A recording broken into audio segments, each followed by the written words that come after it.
นั่นได้ระวังคือว่าปะกันเลยเนาะใช้เห็ดยังต้นปลายใช้เห็ดยังที่คือว่าได้เฮือนได้ชานแล้วก็เลิกกันเนาะพิษยังบริพิษบ่จักโอ้ได้ผิดของเขาอ๋อพาไปดำหน้าเงินสุดท้ายเขาไปจักเขาไปยังเมืองเลยลูกเขาจะขายโอ้น้องพูดพูดได้เลิกเนาะโอ้ยเนาะโมเมนต์ง่ายโมเมนต์ง่ายเนาะเพื่อสิไปฮอดเท้าเอาพี่น้องเปิดภาพมาอีวันนี้กะอยู่ภาคเซเนาะพี่น้องมองนี่แหละมองจุดกำเนิดของบาวังเวียงแล้วก็บ่แม่นสาววังสาววักบาเวียงบ่แม่นแหละสาวเวียงบาวักสาวเวียงบาวังเนาะวังเวียงไปหาสาววักบาเวียงไปหาสาวเวียงบาวังเนาะพี่น้องก็ถ้าผู้ใดติดตามนาเบาเตียงเนาะเป็น FC นาเบาเตียงคือซิวแหละเพราะว่าทางนาเบาเตียงเพิ่นก็เฮ็ดเฮือนให้บาวังสาวเวียงเนาะพี่น้องเอากลับสวัสดีเด้อสวัสดีพ่อพี่น้อง FC หมดทุกคนบ่ว่าอยู่ในและต่างประเทศเนาะพี่น้องยินดีต้อนรับคุณสองพ้องไส้คือเก่านี่สิเป็นย่างคาบเซข้ามไปพุ่นแหละจะไปหาสาววังบาเวียงเนาะบาวังเวียงสาววังเวียงจักเพิ่นอยู่จังใดเนาะเดี๋ยวนี้เนาะจักเพิ่นอยู่หรือบ่เดี๋ยวนี้โดยเหมือนจิตแล้วบ่ได้เข้ามาตั้งแต่บ่าวเตียงเพิ่นสร้างเฮือนโดยซานนี่แหละเนาะนี่พี่น้องวิวก็ดีแฮะคงซอยแล้วก็ลูกนี่แหละน้องไซนะเฮาไปซอยเพิ่นตอนนั้นเคยไปแล้ววะเลยโอ้ไปแล้วเนาะเลยเนาะแต่ตอนนั้นแหละเนาะเอาซอยแบกไม้แบกยังให้เพิ่นนี่แหละเฮ็ดเฮือนทางบ่าวเตียงทางพ่อใหญ่ทางบ่าวเตียงเพิ่นเนาะเฮ็ดเฮือนเฮ็ดซานให้เพิ่นแล้วก็แต่ด้นหันก็บ่ได้เข้ามาเลยพี่น้องเนาะว่าเป็นจังใดทางสาววังเนาะบ่าวเวียงเนาะอยู่ดีมีแห้งอยู่บ่ไปสิไปหาไม่อย่างสาววังบ่าวเวียงอีกก็สาววังบ่าวเวียงบ่แม่นสาวเวียงบ่าววังโดยบินไปบินมามียังแน่เฮาไปผักไปตอนเพิ่นก่อนเนาะมีกามีขนมมีนมขนมมีเนาะแล้วก็มีนมเนาะเฮาก็สิไปเอามะพร้าวอยู่บ้านเพิ่นแหละแล้วก็สิไปซื้อหาซื้อมะพร้าวกินเนาะโดยไปกำลังเฮาสบายดียามเช้าๆเด้อพี่น้องเนาะมื้อนี้ก็มายามเช้าๆเนี่ยตอนเช้าพี่น้องเพราะว่ายันบ่ทันเพราะว่ายันเขาเจ้าไปเวียกเนาะใส่เนาะยันเพิ่นบ่ได้อยู่เฮือนพี่น้องไปมื้อนี้มาได้ไปซื้อขนมเพิ่นไปพี่น้องไปนำกันเลยบัดนี้ไปพี่น้องเดินทางไปเบิ่งป้านำขุดแน่เขาจะได้ไผสิลงเรือให้เฮาแล้วบ่ได้เข้ามาไผสิลงเรือให้เฮาไปสิหูไปเบิ่งก่อนนำขึ้นบ่นำลกแต่ยันเปื้อนแต่ว่าย่างข้ามได้บ่ข้ามเสย่างเอาแบบย่างเอาได้บ่มันเปื้อนหมดเฮาโดยก็ย่างได้เบิ่งก่อนเนาะถ้าว่ามันข้ามบ่ได้ก็จำเป็นเอาเรือข้ามไปเรือไผเรือคนแถวบ้านนี่แหละสะป่าไว้ใช่ฟ้ามาอีกรอบนี้เนาะเปลี่ยนแปลงแล้วทางก็ได้เป็นเส้นทางที่เขาเจ้าบ่ได้ไปเที่ยวขี่รถจักรทางนี้เนาะรถใหญ่เพิ่นไปเอากล้วยดินทรายดินทรายนี่แหละเนาะดินทรายกับกล้วยด้วยไปโอ้นำกับบ่เลิกปานใดเนาะใส่เนาะด้วยเนาะแต่ว่าโอ้ข้ามไปเป็นกันชงเสือเฮาก็หมดแล้วคุณเด้เบิ่งนะเขาเจ้านี่คานี่โอ้แล้วอยู่ได้เอาเรือข้ามห้องเขาเจ้าบ่เด้อไปถ้ามีเรือเอาเรือข้ามไปเนาะโอ้เป็นเอาละไอ้น้องเป็นเอาละมื่นบ่ไปป้าหมดแล้วเฮานี่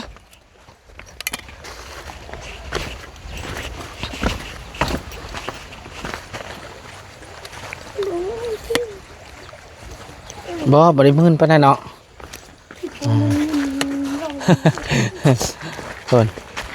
บอลเขาจะเอาดินทรายอย่างนี้นี่เนาะ ปัดไว้เปล่าเอ้ย แต่เก่านี่จะบ่ได้เอาดินทรายมันยังเอาโอ้ได้อยู่เนาะน้ำชำนี้เนาะตื่นอยู่พี่น้อง บ่เรือและอยู่พุ่นเฮาบ่ฮู้น้ำ ลองเบิ่งก่อนว่าสิไปได้หรือบ่เนาะ นี่ให้ค่อยลองมาไปลองเข้าไปก็ลองแล้วนี่ใหม่ นะมา จับเด้อ เลยเอากัดไส้แล้วแหละใหม่สิเป็นยัง เฮาลบเฮา เด้อ สิเป็นงูทะลอกนี่คือค่อยดึกจะเล่ เอาเดี๋ยวได้ บ่โมเมนต์ทางนั้นนี่ทางนี่เขาจะข้ามทางนี้อ้าวโอ้ย สองคนนี่ทางนี้ตื่นนี่ทางนี้ตื่นระวังเกิบเฮียเด้อเนาะ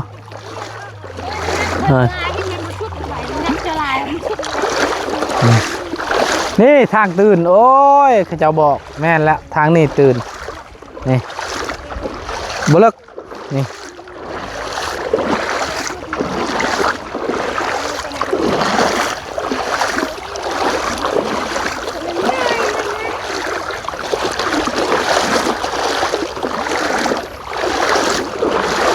เขามาตอนนั้นกับ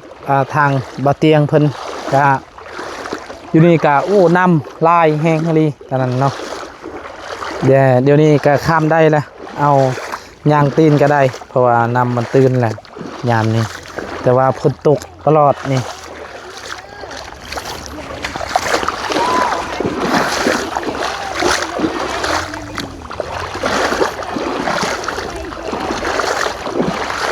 ไปเนาะว่าเพิ่นสิอยู่เฮือนหรือบ่เนาะเพราะว่าเฮาก็บ่ได้มีเบอร์มีหยังเนาะมีแต่ว่าไปซื่อๆแล้วนี่เนาะ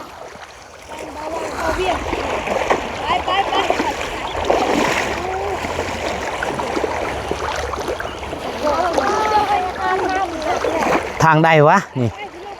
พูนลูกชาย แห่งลูก และกันและเธอไหนวะเตอและบนมาไหน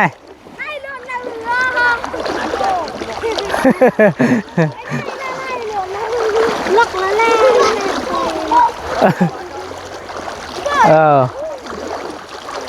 เฮ้ยไปเหือมาครับ ไผเหือมาครับแน่ไว้มีบ่เหืออยู่หั่น ไปแล้วนะไว้ยันยังให้ล่ะ แต่แล้วเขาเจ้าใส่กระแจแล้วเหือพูนลูกชายให้คักนั่นอาบน้ำแต่เช้าเลยเนาะพูนยังใส่เพิ่นสาวเวียงเนาะบ่ว่างกับสาวเวียงพี่น้องนะมาเยี่ยมยามเพิ่นก่อนพี่น้องว่าเพิ่นจะอยู่เฮือนหรือบ่เนาะไปไปกันไหนไปก่อนเจ้าพูนให้ทางลูกชายทดลองก่อนให้เบิ่งทางก่อนพี่น้องว่าทางลึกซำใดนำเนาะโอ้ยโอ้โดย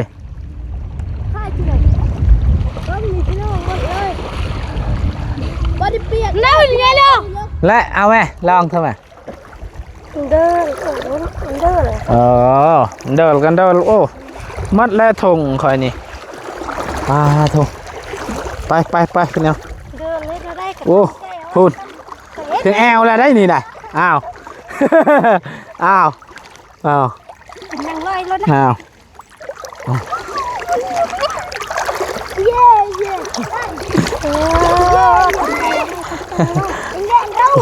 ใส่แห้งคักพูน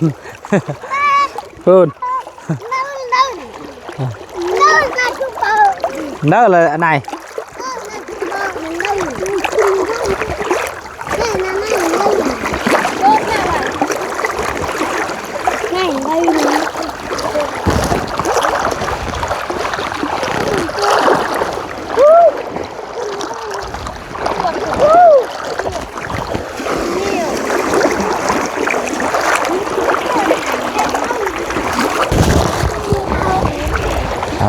ทุกเบิดนี่เปียก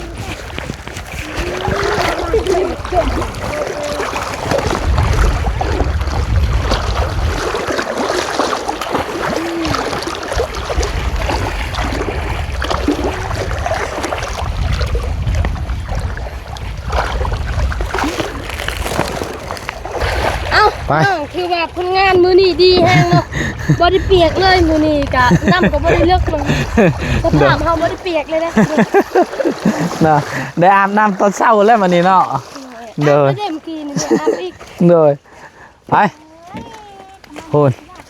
วันนี้แหละเขาจะเอารถไถตอนน่ะไปแต่ว่าตอนนี้พอสภาพตอนนี้ รถจักรก็ไปบ่ได้แล้วพี่น้องเนาะ แต่นั่นไปได้ยาก เลยมีแต่ย่างเอาแหละใดเนาะแต่ว่าตอนนั้นนี่รถไปได้รถไทยก็เจ้าหอกคนไม่ตันขึ้นไปทุก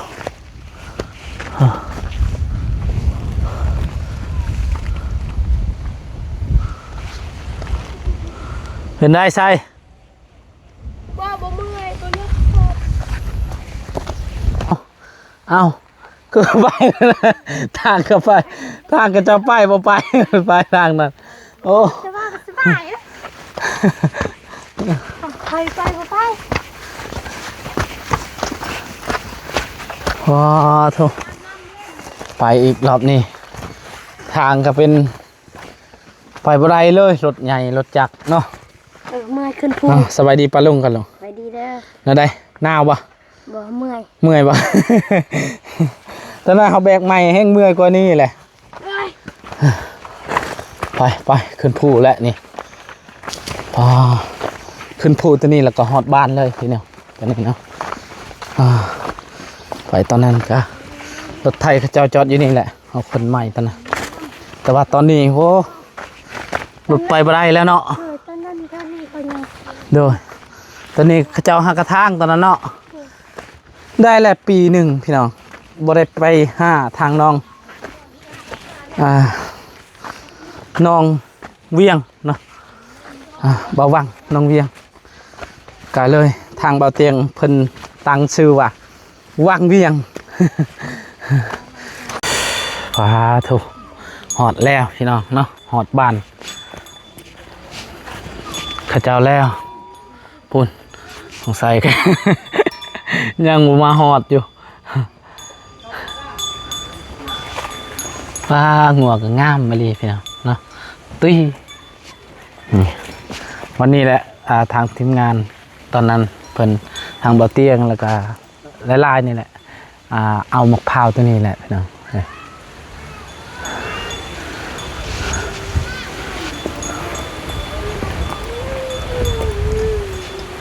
เอาพี่น้องเนาะตอนนี้ก็หอดบานทางน้องเวียงเนาะสาววังแตะเก่ากะพุ่นและบานเพิ่นพุ่นมีหางตัวนั้นแหละเนาะตอนเฮาบ่าวบุญคงมากับบ่าวเตียงพุ่นและตัวนั้นเราแต่ว่าเดี๋ยวนี้เพิ่นก็ได้เฮือนเนาะก็ได้ยินข่าวว่าเลิกลากันแล้วพี่น้องเนาะล่าสุดมาอีกรอบนี้ว่าบ่ได้อยู่นำกันแล้วพี่น้องเนาะว่าเป็นจังใดก็สิถามเบิ่งทางแม่ย่าเพิ่นเนาะหรือว่าแม่ของบ่าววังเนาะว่า มานั่งโจกันเลยหลอดคือแล้วก็ตะดังสิต้อง เอาสบายดีเด้อแม่ตูเด้อสบายดี สบายดี เด้ออัดบ่ได้เหรอ เอาเป็นจังไดอยู่ดีมีแห้งบ่แม่ตู้บันชวนบ่ บ้าน นะเบิ่งกระนำบ่นี่บ่เด้อ ว่าตัดใช่เหรอ ฮอดบ้านแล้วแต่ว่าบ่เห็นเพิ่นจักไปใส่เนาะ ไปใส่บ่าวางซาเวียง ต่างประเทศเราเลยน่ะตอนตองไปเวียงcái กี่แม่นสาวกระมันไม่ไปละป้าโอเคไหมก่อนไหม còn cứ แม่นแหละเนาะลูกเพิ่นเนาะบ่มันคง tao ทำ kêu còn cứ kêu nào phải chú viên nhé อ๋อเพิ่นไปแล้ว เพิ่นไปบ้านเฮาไปใคร có mặn cái chú lá ฮะ โอ้ เพิ่นปะกันแล้ว อ๋อดุนเจอตาบ่ chú đâu này chú mua cái chảy nó. gì đây โดย này được còn cái tuồng này nè Ờ. chảy tè cái dạ cái bao tuồng này nè แม่นโอ้แต่เก่านี่เพิ่นไป เพิ่นสิไปดำนา โดย สิไปดำนาแต่กะแบบได้นั่น tao น่ะ kia chú thầu giờ ở một con pe đây chậu khăn tao bơ kia lại chạy không เจ้าน่ะไปดำนาอยู่ผู้ โดยอืม ความหมายว่าขออนุญาตสวัสดีพี่น้องเนาะแต่ทะเบียนอันจูไปประดำหน้า ประดำเนี่ย โอ้ จูวิลันเด้เมื่อบ้านเพิ่นลูกไผ่เพิ่นน่ะแต่ทำอิดว่าสิเมื่อดำหน้าอยู่เฮือนแม่ผัวบัดนี้แล้วกับ บ่แม่นแม่ผัวแม่เพิ่น แม่เพิ่นโดดผิด เนาะบ้านมันตะบนออดยำนังอันตะบนออดยำอันกล้าก็โยมเละคือชอปุยนี่ก็จ่อโลกหนาวเตอะปกี้อันตะบนจูยำมามียังกอนจัวมียังกระปืดอันจูปนี่ละมันชะแบนยำมันตะบนจูยำ เพิ่นบ่อยากเมื่ออยู่นี่ คือจูเนี่ยเราคือเขามั่ง ใส่เฮ็ดยังคือว่าเราบ่อยากเมื่ออยู่นี่ ฮะ ไม่ได้ปานนั้นแล้วว่ะ ก็ยาวตะดักกลุ่มปานนั้น เพิ่นบ่ฮู้ภาษาลาวเนาะมีแต่ ปะกันย้อนยัง ปะไอ้เกตาย้อนเจ้าย้อนแบบว่า แล้วตะดังตะบนก่อนหย่อน แต่ว่าเราเห็นเราเลยบ่ได้ อัน ผิด แช่ เล ได้ บ่ ย ได้ผิดกันยังขอเงินบ่าวัง อันแช่ประเกียวางไปที่ยอเบิร์นบางตะบนรัวโนตะบนเอ็ดอันนั้นพอชุดดวงด้วยนี่ยาได้นี่ไอวิล ขอเงิน แข่งไข่ละไปมาแบบเละเปล่าพอชุดดวงเลยนี่ยามไปมันก็พีเม็ดอันมาวิตะบนในชูน่ะโทรอนให้ไป ไปดำนาแล้วก็โทรให้ไปเอาร้านบัดนี้คันบ่ไปเอาอยู่นำเพิ่นสิขาย ใช่ไงกี่ เพิ่นสิขายบัดนี้ บนรูปดั ไม่ว่าไรอาจเปิดก็เมื่อกี้ คือพวกเก่า เพิ่นให้แล้วลูกทางบ่าวังซาเวียงเนาะ กี่บันเนตอกโอเค แต่ว่าเสียดายบ่ได้พบอันน่ะบ่าวัง เบาวังเนาะ กี่บันเนจูกี่ให้ใช้งำให้ใช้กี่ก็ชดชวนก่อน โดย น่ะยาร้อยก่อนเลยต้องตะบนเรา เพิ่นถามว่าสืบสวนลูกว่าผิดกันบ่ มองนี่น่ะมาอายร้อยก่อน เพิ่นถามลูกพี่สาวบ่ได้ผิดกันบ่เพิ่นว่าบ่โดย บ่ได้ผิดแต่บ่อยากอยู่ บ่อยากอยู่ แต่อยากตะบนยายเอาทีละ อันตะวันยอดก็คือมันตะวันตบบอกหย่อมชาวไปลงชื่อผาแล้วก็ได้ โดย ตอนผาเนี่ยลันไปแฮอนผาก่อนก็ยายให้ชลีให้แจมเบิ่ง โดย ก็ให้ต้นคายหำ โดย แสลมดอยเรียวัดมาเองก็วักดอยหนาวแล้วน้องออนเลยชา โดย เนี่ยคันออนลงเนี่ยก็ยาตะแทอันตาจาในหล่อเลือเผื่อเตอะก็แกให้ไปพอตะแท ก่อนนั้นสินวนไหนไปแล้ว ฮะ ลูกเพิ่นเดี๋ยวนี้อยู่ไส ก่อนเอาโอเคเลย ระวังแม่น เฮ้ย เพิ่นนอนเนาะ อ๋ นอนอยู่ ไปคือไอ้ อัดตรงไหนบัดนี้ ก็คือ เพิ่นเลี้ยงล้านบัดนี้เนาะเพราะว่าทางสาวเวียงกับปะกันเลิกลากับพัวแล้วเนาะ เบา เพิ่นชื่อมุกชัย เอา อ่านเปาชมนชูหมูใส่ ประ เล มาณ ย เดือนหนึง เลยใช่ป่ะ กว่า ชูบ เดือน น หมูใส่ตะดี ประมาณ2 เดือน ปลาย 2 เดือ เละ น ให้ดับฉบัดท อ๋อ ำดับฉบัด ตั้งแต่สักเขาให้ตอนนั้นแหละเนาะแต่สักเขาให้เพิ่นเลิกกันเนาะ เราไป สาเหตุ ยา หยัง มอง ก็ ด เพิ่ อย นว่า จ่าละ บ่แม่นสาเหตุหยังแต่ว่าเพิ่นบ่อยากอยู่เนาะเพราะว่าเพิ่นมาดำนาซอยแล้วก็เมื่อเลยบัดนี้เมื่อเอาวังไปเอาก็บ่ยอมกลับ เพราะว่ามีแต่โทรหาว่าให้ไปเอาหล้านบ่เอาลูกเนาะคำบ่อยากเอาแหละสิอยากคายเพิ่นว่า โดยเพิ่นว่าสิขาย โอ้ สิขายร้านเพิ่นและพี่น้อง จะให้ในตอนนัง ทางสาวเวียงเพิ่นว่าเพิ่นเว้าว่า อันนี้ไม่ใช่อัน ถ้าแม่ตู้เพิ่นบ่ไปเอาร้านเพิ่นน่ะเพิ่นสิขายพี่น้องเพิ่นปะกันแล้วเพิ่นว่าถ้าบ่ไปเอาร้าน แต่ยากเจอสิหนวะ ขาย ตะยาโอ้ย โอ้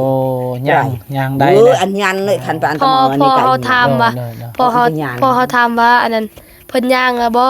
แล้วเพิ่นว่าย่างแล้ว เอาถ้าเพิ่นตื่นก่อนจังหน่อยเนาะแล้วจึงสิเอาให้เพิ่นกินนมกินหยังแก้วห่อก็เดิงขนมห่อก็เดิงมาเอาน้ำตามาไว้ครับเอาอะไรก็สู้ๆเด้อแม่ตูเด้อสู้ๆเพิ่นก็เลี้ยงหลานบ่ได้ไป ใส่ดาวบนอูเปอนี่ ว่า ฮะตอนกลางคืนก็มืดเพิ่นว่าบ่มีไฟพี่น้องว่ามืดหมดเท่านี้เพิ่นว่าไปอยู่เพิ่นเขาเจ้า บ่ได้ลงในน้ามันอัดนี่ ต่ออันอัดเดิมมันอ่ะ เอาว่างผู้เดียวว่างบัดนี้ จ่าเลยก็ กินน้ำแม่ โดยเพิ่นอยู่ผู้เดียว ผู้เดียวแล้วบัดนี้เนาะบ่มี มี ทาง เมี เวี ย ยงกับสาวเวียงเพิ่นก็กลับอันน่ะเลิกลากัน โดย ว่าเนี่ยเลยต่างๆเนี่ยเจอ เนี่ยเจ้าน่ะ เครื่องคองเพิ่นไปเอาบ่ มาก็คือนั่นอันตาเนี่ย โอ้ โอ้คนทิพย์มาเลยเสื้อ นับ ผ้า แต่เสื้อฟ้ามันยังเพิ่นก็บ่ได้เอา ฉันน่ะยอตาเนี่ย ลูก โอ้ เพิ่นก็มีแต่โทรบอกให้เขาเจ้ามารับเพิ่นบ่อยากอยู่แล้วเนาะ อืม คันว่าเห็นอวังก็อยากทำเรื่องนี้แหละแต่ว่าบ่เห็นเพิ่น นี่คือทำในตู้เฮาก็บ่ยังบ่ฮู้เนาะอวังเพิ่นก็ไปหาขายต่อขายหยังนี่แหละหาเงินนี่แหละ หาเงินเลี้ยงลูกพี่น้อง เลี้ยงลูกซอยทำในตู้เพิ่น โดย โอ้เนาะได้เฮือนงามแล้วก็บ่อยากอยู่อีกบัดนี้เนาะ ปะกัน เดาะเบิ่นดงออไปแต่เอานั่น แต่เอา อ๋อนั่นนั่นหมดแหละ ไปจะมาลงให้ตู้ก็ได้ทำ อ๋อ โดย เพราะ กระ ตอน ยาชุลีตัวนั่งหนักกว่าตะ ตอนผู้ใหญ่เพิ่นบ่ได้สร้างเฮือนสร้างศาลให้คือว่าอยู่ อยู่เนาะตอนนั้นเนาะ อยู่ทุกสำเร็จก็อยู่บัดนี้แปลว่าทางผู้ใหญ่สร้างเฮือนสร้างศาลให้บัดนี้ บ่อยู่ บ่อยู่เนาะโอ้ยวัสนาเพิ่นเป็นจังได๋ เฮาก็บ่ฮู้คือกันแต่เฮาเว้าซื่อๆเนาะพี่น้องแบบถ้าเพิ่นฟังคลิปนี้ก็เฮาก็ถามเพิ่นนั่นแหละพี่น้อง เฮาก็บ่ฮู้จักใจทางอวังว่าผู้ใดผิดผู้ใดถูกแต่ว่า โดยเฮาถาม จริง ซื่ แต่ อ ทางแม่ตู้เพิ่นก็ว่าบ่ได้ผิดมีแต่เพิ่นก็อยากกลับบ่อยากอยู่แล้วเนาะตื่นแล้วบัดนี้เนาะ ๆคุณทั้งลูก ตั้งแต่น้อยก็ ไว้ดี ตอนนั้นก็ยังน้อย ไปดิ ตอนนี้ก็ใหญ่แล้ว นกมาไต่นกมาไต่ บ่าวแล้ววันนี้ น เนาะ กกระไต อ๋อ แต่ละ สวัสดีเอ้าสวัสดีป้าลุงก่อนเลย นกกระไตสวัสดี สวัสดีเลย นี่หน้าตานี่ เป็น ว่า ยังฮะ แม่เพิ่นสิขาย เนาะโอ้ยเนาะแต่ ได้ยิน แพง ว่าแม่เพิ่นว่าสิคันว่าบ่ไปเอาไปรับนี่ร้านเจ้านี่ค่อยก็สิไปขายบนอื่นปาโทเนาะโคตรเนาะอ๋อ ขายคนบักเป็นตะแพกหนึงเนาะมีได้แล้ว เนาะ ยาย เพิ่นสิเป็นน้องของ เออ เพิ่นสิเป็นน้องของดา เบอร์นั่น ดาสิเอื้อยเนาะ ดา ย่าง สิเป็น แล้ว เอื้ ตะ อย ยาเชื่อแม่น แต่ยะ โอ้ ย่าง ย แล้วพี่น้อง น่า แม่ แพง ก็บริยูนำแล้วเนาะอยู่นำแม่ตู้แม่ตู้ก็เลี้ยงเพิ่นนี่แหละเนาะหนึ่งเบิ้งสิเอาขนมมาให้ทางเพิ่นกินก่อนพี่น้องนะนี่ นาย จ้าบ่าจ้าขนมบ่ เอ๊ะ เอา โอ้ โอ้ ย ยเนาะนี่นมเด้อ สุกไก่เอา นะว่าซื้อนมให้เด้อ กะ ช่วยเหลือ บ่าวบุญคงก็ได้ยินเพิ่นในบ้านดอกว่าหลักๆก็บ่าวบุญคงก็บ่ได้ฮู้เลยว่าเพิ่นเลิกกัน มาฮอดบ้านนี่เขาเจ้าว่าโอ้คือเขาเจ้าเลิกแล้วว่าดนแล้วว่า ไป ปะกันแล้วเนาะ เพิ่นจะกินนมอยู่พี่น้อง กิน อันตะวันเหาะนึงต่อจังว่า เบิ่น โอ้ เนาะมีนมนั่นสัก แล้วอันนี้เอาไปหยอก อ๋อ เนาะ นม มี ก็ น บ่ ม ได้กิน นมนี่ละตะวันนี้ ตัวเหาะโอ้ จะไปไกลกะโดยจ้ะดวนจ้ะโดย กินแต่ข้าว เข้ากับขนม ขนม ทางปูเพิ่นเอาให้กิน กูไปเมียอันยอเบิ่นบินะปัวจั่วเตะปรักมันต้นมือกาอาการก็หากัดห่ำ อันนี้โอ้เรียกกรัวนี่เลือก แผ่น ไป พด ยาว บ่มีแผ่นพดเพิ่นว่าอยากได้แผ่นพดเพิ่นว่าบ่ได้อยากได้หยังดอกเลี้ยงหลานเพิ่นว่าอยากได้แผ่นพดเพราะว่า เหนียวต เพิ่น ลอด เพิ่นเหนียวตลอดเลยเพราะว่าแม่ตู้เพิ่นก็โอ้อยู่นำเหนียวนำมีหยังหลานเพิ่นเลย ปัวอันละจนจุกอดอกจังโอเคจั่วห้องจั่วอันเราปกโอเค จั่วห้องคงให้นี่เตือกับปกอ พอเพิ่นก็ไปเฮ็ดเวียกเนาะ ไปหาซื้อไปหาต่อ ไปหา เบิกอายงนี่ครับ โดย โอเคอาชอไทยมลามขมุกไม่โจนไปดวงไม่ ไม่วิกอ่ะ ยาวแต่ตอกบึกอันนี้là nhẹ tháng tư này บอกจ้ะ ไปเสียมันลุสระพวกนายจังหลอกกูมุ้ยกูมุ้ยเบ็ดกันจูละอย่าตอกไปจังอะไรช่องชัยบนตังกี่ฉันว่าบนปอดตอกก็นุ่มหมด จ้าอันเหาะหำนม บ่าวังเพิ่นบอกบ่าวังไอ้วังไง นั่นแหละก็ชื่อเรานี่ ฮะ พระมือหันหน้าสิ à cái ton ai ไอ้ต้นกาให้ดอก ซื้อต้นกล้า Ừ โอ้อันนี้ก็ต้นกล้าซองเลยนะ คักพี่น้องต้นกา อันนี้ก็ ถือว่า ตอน ซื้อ นั้นก็ต้นกล้าหนึ่งอันนี้ต้นกล้าสองนะ ต้นกาน้อยนั่น กันว่าต้นกล้า ใหญ่ ความหมายว่าต้นกล้านี่ก็อันนั้นก็บ่มีพ่อบ่มีพ่อบ่มีแม่แต่นั้นเนาะอัน แม่ นี้ อันนี้ก็บ่มี วัน แม่ นี้แยกกันพ่อแม่แยกกัน ก็เอิ้นต้นกา ว่าเป็นได้คือเอิ้นว่าต้นกาเนาะความหมายนะว่าเอิ้นว่าต้นกา Hay đọต้นกาnày อ่า Hay đọ là ai kia của đọ tôi gọi là ai kênh cá กิ่งกา Pi ăn bài cho ông hệ này hầm อ่า hệ quay kênh cả โอ้ hệ quay kênh cả để hệ đồn để là quay kênh cả quay xài quay rèn mà lượng kỵ tiền phong cơ anh ta vẫn còn có mà là sợ là sợ thì mà bắt tan tòng thì tạ hầm bên còn của ta đọ quay kênh ai kênh cá เนาะเนาะเนาะเนาะนม nô phải mình cho đó phải ai kênh cả vì ơi phải hai con mà tạ tê hai vi nạ hai đỏ đọ ai tuấn ต้นกา đọ ai tuấn cá tao cái ai kênh cá của đỏ เลยไอ้เก่งกาปกติเพิ่นห้องแต่เพิ่นห้องต้นกาเพิ่นว่าอันน่ะไปดูมืออยู่ไสเพิ่นก็ว่าเก่งกาเนาะ แพงบ่หลานแพงเนาะ ừ อายุเนาะ mà còn ซ้ำลูกเพิ่นว่าคือว่าแล้ว ว่าลูก ไม่เท่า ลูกใหญ่แล้วเฮาก็บ่ได้แพงเนาะ mới cái phải chịu mua xài tờ đi tôi cũng lọt vào cỏ อ๋อ bật cho rạng ngàn tạ ngàn lười mẹ tạ cả này là qua đây cho ấy อ๋อ เอาขึ้นภูอีกจังหน่อย เพิ่น นี่ พู เนาะ ดอีกเนาะ เอาลานเพิ่นขึ้นภูพี่น้องว้ามีตาดูตนเกือบไผนี่ cọp cứ ขออนุญาตเด้อพี่น้อง เกือบก็ เกือบ นั่น แม่ เนาะ ตูเพิ่นป้านี่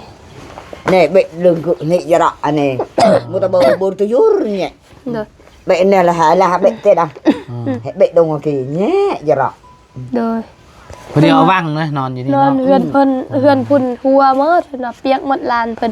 เพราะว่าบ่ได้ไปนอนเฮือนนี้เพราะว่า คือบ่นอนเฮือนนี่คันเราบ่อยู่ก็นอนอยู่เฮือนนี่ ทาโด ทาน น ตะ ๆ วัน ก่อ อาด น ก็อยู่เบะดงในเด้อ tròn lao vậy mà hệ nâng sẽ lại thì cái dạng thì cái tiện ta là dạng นี่มีเด้อบ่อุ่นหน้าไหนหน้ามีอันต้มจานจ้าบ่ cha ơi โอ้มากบ่ กิน มากบ่ mắc bao? này cái này chưa Mắc sao bao? ăn này chuột อืม không phải chẳng chuyện hỏi chú นี่นมเด้อกินเด้อนี่เด้อน้ำเบาซื้อให้เด้อนี่ เอิ้นจะลุกบ่ เป็นลุงนั่นแหละเนาะลุงซื้อให้กิน ดีใจหารู้บ่ให้เฮา โอ้ เอิ้นลูก เขาคิดว่าเพิ่นกะยังอยู่เนาะว่าสิไปเบิ่งครอบครัวเพิ่นก่อนว่าดนเฮาก็บ่ได้เข้ามาจนเป็นปี có phải อื không ม chuột Sao này nên nè tọ đặt มาอีกรอบนี้กะ เป็นเดือนบ่ฮอดปีตอนนั้นเฮาก็มาเด้แต่บ่เจอเพิ่น เข้ามาโอ้ ได้เล ลาย ย แล้วปีแต่ บ่ฮ ตอ อน ดปี พุ่นก็จะฮอด2ปีแล้วได้อยู่นี่ใช่ năm bữa บ่ lại ฮอด2ปีอันนี้ได้ปีหนึงเพิ่นเฮ็ดตอนปี2025ได้เดือน6เพิ่นเฮ็ดเดือน6อันนี้เดือนยัง phải đợi với nào โดยโอ้เพิ่นสิเอาน้ำกิน ประมาณเดือนได้เอ้าไผ่นี่แนวไปมาเอ้านมขอบใจเว้ยแต่นบมือ เออ ใจกินกิน โอ้ย กินนมเพีย ตาดูตนนี่น้อยๆนี่แม่กระปะแหละอยู่แถมแม่ว่าสิขายพร้อมพี่น้องโอ้โห เนี่ยเอาไปแล้วก็ยุบเลย เผ็ดยังหมูเผ็ดจะให้ค่อยบ่โอ้ยมันใจเพิ่นพี่น้องเนาะมาอีกครั้งแรกก็ให้มักเผ็ดนี่ก็ไม่อะจะแปะอ่อนเมื่อยนี่เพิ่นเอาให้มักเผ็ดขอบแทนโดยเอาขอบใจเด้อโดยเอาสู้ๆโดยเนาะ và dạ นี่แหละพี่น้องเพิ่นเอาให้หมักเผ็ดทางบาวางเพิ่นก็มาแล้วพี่น้องกำลังว่าสิกลับเนาะแต่ว่าเห็นเพิ่นมาโอนมาแต่ป่าหาอยู่หากินโอนมากะหอมแก้มลูกโลดโอ้ยนะโอน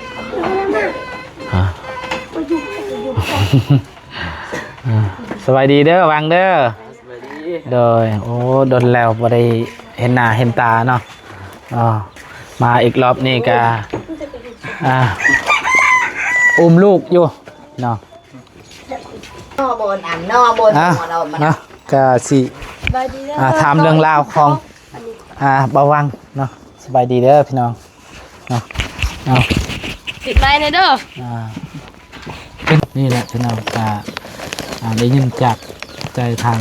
บาววินบาววังเนาะจากใจจากปากเพิ่น สาวเวียงเพิ่นก็ปะกันแล้ว ต้นแรกปะกัน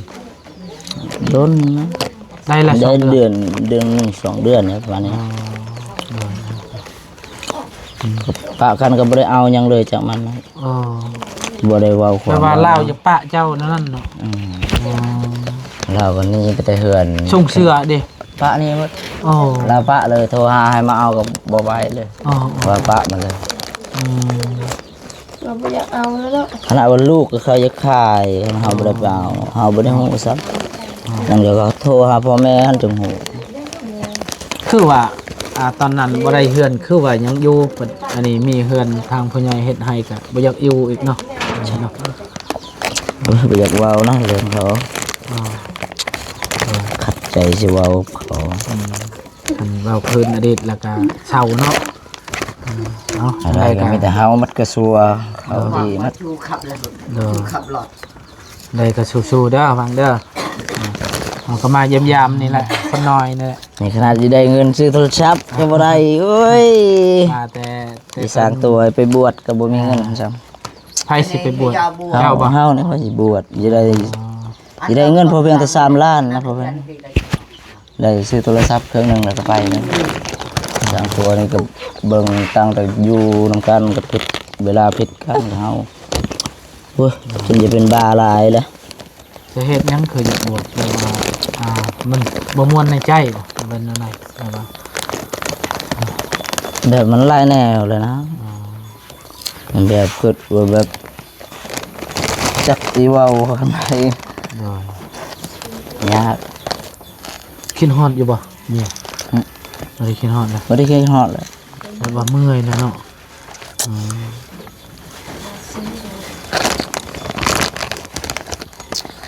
จักผู้อื่นจักมาได้หรอ สู้เบิ่งลูกนี่แหละนะโทษจะแพงนั่นแหละก็ชื่อเพิ่น ต้นกล้า ต้นกล้า ดีแล้วลูกบ่ได้เจ็บไข้อย่างเงี้ยรถก็บ่ อยู่ มี อยู่น้ำไผ่ลูกเจ้าอยู่น้ำแม่บ่ อยู่นำแม่ เจ้าก็ไปหาเงินหาต่อหาหยังขายเนาะซื้อข้าวซื้อน้ำกิน นี่แหละได้เวียกนะครับอันนี้ไว้ขายต่อแล้วจะไปเฮ็ดเวียกนำลาวสูงมันอยู่อันนั้นเขาว่าขึ้นใหม่ เด้อ แต่บ่ได้ไปซ้ำ เด้อ ใช่บ่คาเจ้าเจ็บดีแล้วบ่ ดีเลยนะเบิดเลยนี่ หนักบางตะเบิ นี่เบิดเลยเฮ็ดเวียกได้แต่มื้อหนึงคนลาวสูงนั่นจนให้เงินซื่อๆนะมื้อนั้นบ่ได้เฮ็ดเวียก เฮ็ดเวียงยังอยู่พุ่น กองไม้ กองไม่วิกโอ้ ก็เอาผู้เดียวเฮาบาก็เบิด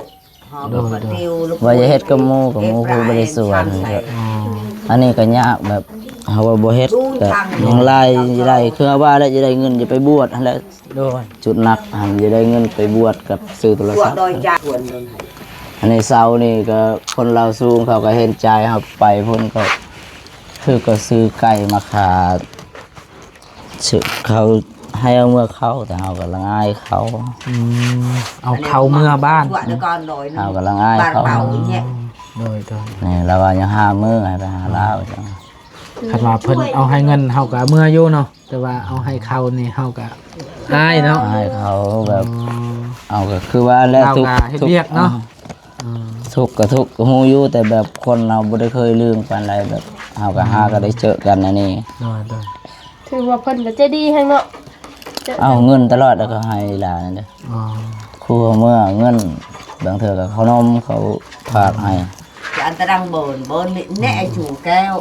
ประชิดชาวพัน เลี้ยงตัวเองก็ยังยากนะครู